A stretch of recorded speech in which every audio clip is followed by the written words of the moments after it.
Bonjour et bienvenue à Un peu plus léger. Alors moi c'est TK et Terry Kaufman et voici notre mini-série qui s'appelle les shorts d'été. Parce qu'en fait j'avais assez de mes shorts comme il fait beau et je voulais les mettre. Et bon, il faut dire qu'il fallait appeler ma diététicienne préférée. C'est Fanny Cotin. Comment tu vas Fanny?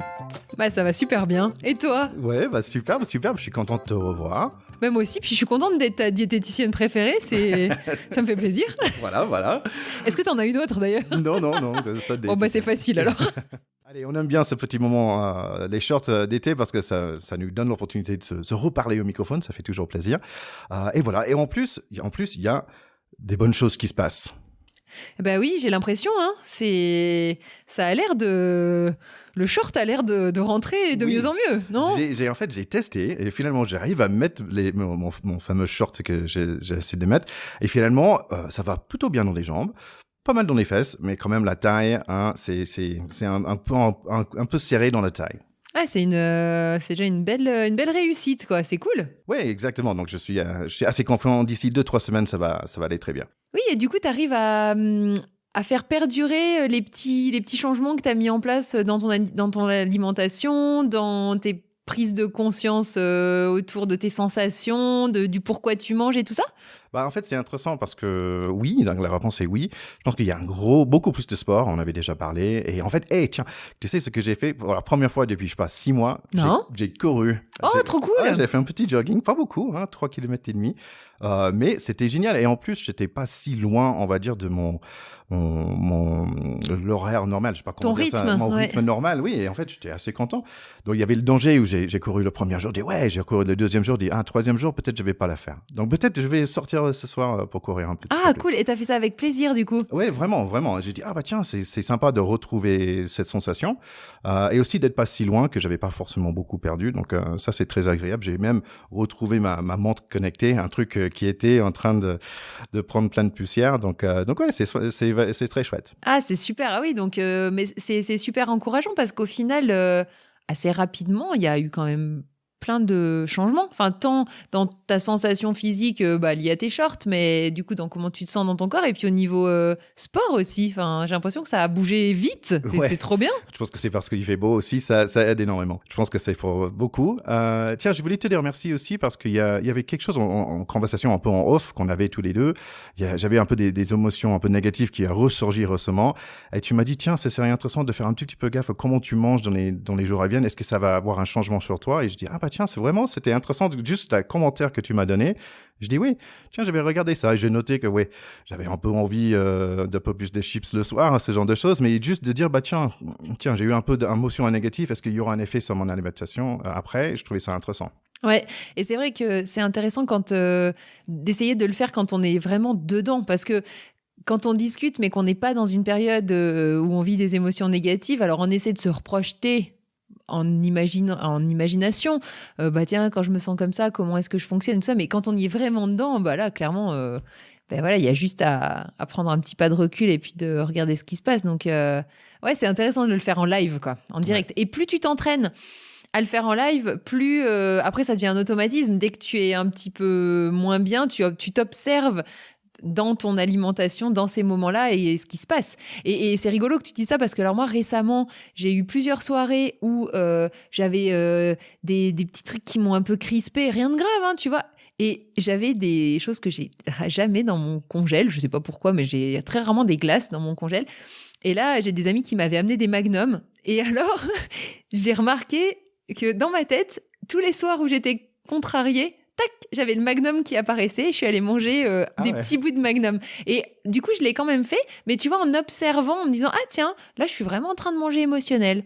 Et à côté de ça, j'avais des abricots. J'ai essayé avec l'abricot, ça marche pas. Hein. Non, pas pour moi, en tout cas. Et en fait, c'est marrant parce que tu as dit d'être en observation et pas en contrôle. Et en plus, tu t'as permis de manger un petit peu le truc aussi, donc ça c'est intéressant. Et ça marche super bien, hein, je confirme. Hein, c'est-à-dire que petite crispation, petit bout de Magnum, observation de je suis en train de manger parce que je suis un peu crispée et ça fait vachement de bien de manger. Ça fait passer quand même, on parle sur des petites émotions négatives, hein, Ah bah ça fait le job, hein, je te le dis. Hein. Le petit bout de Magnum, il fonctionne bien. C'est super marrant. Alors, c'est moi, c'est les chips et chez toi, c'est la glace, en fait. Oui, c'est ça. Et puis ce que j'ai trouvé très intéressant dans ce que tu as exprimé, c'est que finalement, tu as observé que ton envie de chips, bon, dans une période un peu de crispation, ton envie de chips était un peu plus importante. Je rappelle que quand on a des envies de manger émotionnelles, c'est le gras et le sucre Ben voilà, on a qui couvert nous les attire. bases. Hein, voilà, moi j'ai le sucre, moi j'ai le sucre et le gras. Et toi, tu as le gras. Voilà. Et du coup, bah, c'est vrai que du coup, ce qui est chouette, c'est que tu as observé et le fait finalement d'avoir pris conscience qu'il pouvait y avoir cet effet émotionnel sur ton alimentation, bah, ce que tu m'as exprimé, c'est que finalement, tu n'avais pas eu des envies, tu as eu quelques envies de chips, mais c'est resté relativement limité. Bah en fait, j'ai fait un peu comme toi maintenant que j'y pense, que j'ai pris un bol et j'ai mis les chips dans un bol plutôt que normalement je prends the bag of chips et I eat the bag of chips, tu vois. Ouais, Et là, bien. j'ai pris le bol, j'ai mis les... Ok, je me sers un petit truc, ok.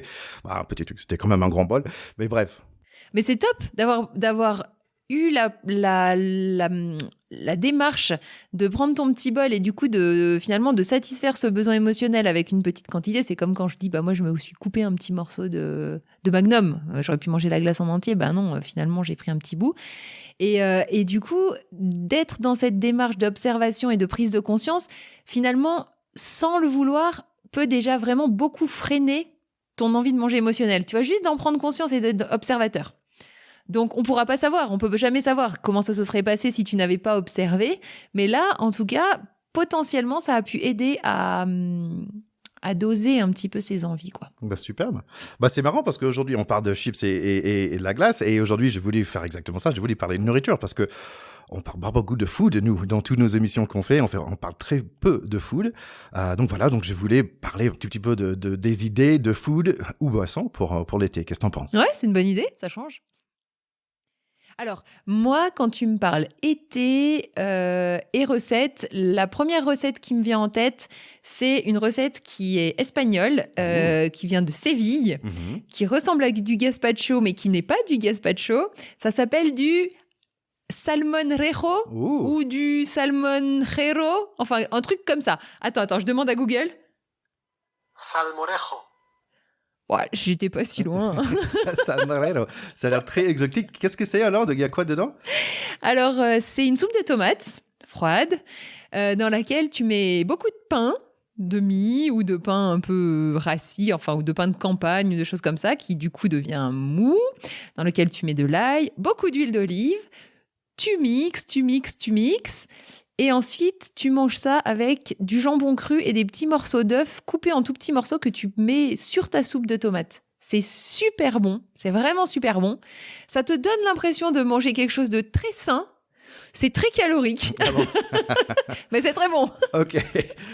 À essayer, alors je vais essayer ça, mais malheureusement je vais à Brest en fait cet été, donc peut-être pas, peut-être ça ne serait pas là. Salmonrejo, non, peut-être pas à Brest, mais bon, mais voilà, ça fait partie des petits plats où finalement, ouais, ça peut vraiment faire un repas, hein, Okay. parce qu'effectivement ça fait léger, mais ça l'est pas, mais en tant que repas, c'est tout à fait équilibré et plutôt bien. Ok, donc mon idée c'est quelque chose qui est peut-être un peu de calorique aussi, mais un peu plus léger au niveau d'estomac en fait. C'est plutôt nous, bien sûr, c'est été, on a envie de faire des chipolatas et tout ça, et des hamburgers. Mais moi, je suis grand fan de hamburgers.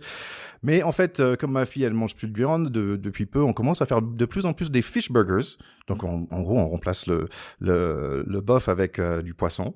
Et soit on peut faire du poisson pané dans le four, ou on peut faire du poisson sur la grille. Quand même, c'est super bon.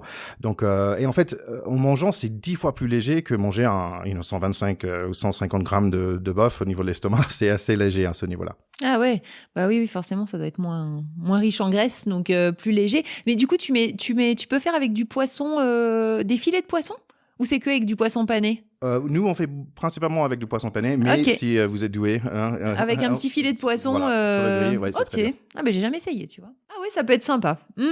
Après, si on reste sur le registre, petite chose facile à manger, bah voilà, qu'on peut même emmener en pique-nique et puis qui va remplacer peut-être notre bon vieux sandwich français, bah il y a tout ce qui est sous forme de wrap. Ça reste quand même des petites recettes sympas. Et alors là, pour le coup, bah c'est pareil, vous pouvez vraiment les compléter avec des choses qui sont très saine au final, et puis ça peut vraiment faire un repas équilibré puisque c'est facile d'y mettre du saumon ou des œufs ou du thon et puis des légumes et puis on a bien sûr la galette qui va faire les féculents, donc on est sur quelque chose qui peut vraiment remplacer et en étant plus léger malgré tout que le sandwich où finalement il y a quand même une quantité de pain souvent qui est quand même très importante. C'est comme une baguette, ouais. Ouais, c'est ça. Il y a souvent une bonne demi-baguette. Enfin, sur l'estomac, ça pèse quand même, quoi. Donc, le wrap, c'est une petite solution sympa et facile. Nous, on était grands fans pendant un certain temps. Pendant tout un été, en fait, peut-être j'ai trop fait. Maintenant, les enfants, ils vont plus prendre. Mais en fait, petit indice pour des gens qui aiment bien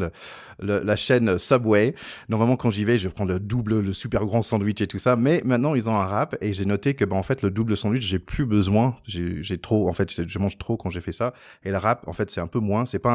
C'est plus bon pour un petit sandwich, c'est moins grand qu'un double. Donc, en fait, c'est exactement le bon time pour moi, finalement. Ah, cool. T'avais autre chose à nous proposer ? Oui, donc en fait, pour moi, les deux derniers, c'est juste des boissons, parce que je sais que pour moi, l'été, j'ai envie de boire sucré, de boire du coca et surtout de iced tea. Donc en fait, aux États-Unis, on avait même une machine qui faisait du iced tea, du sweet tea, comme le cafetière en fait, mais c'était un iced tea maker.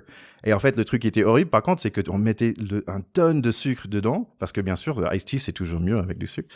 Et après un moment, avec mon ancien coloc, on se regardait, je dis, on se rendait compte du quantité de sucre qu'on buvait par semaine, c'était juste incroyable.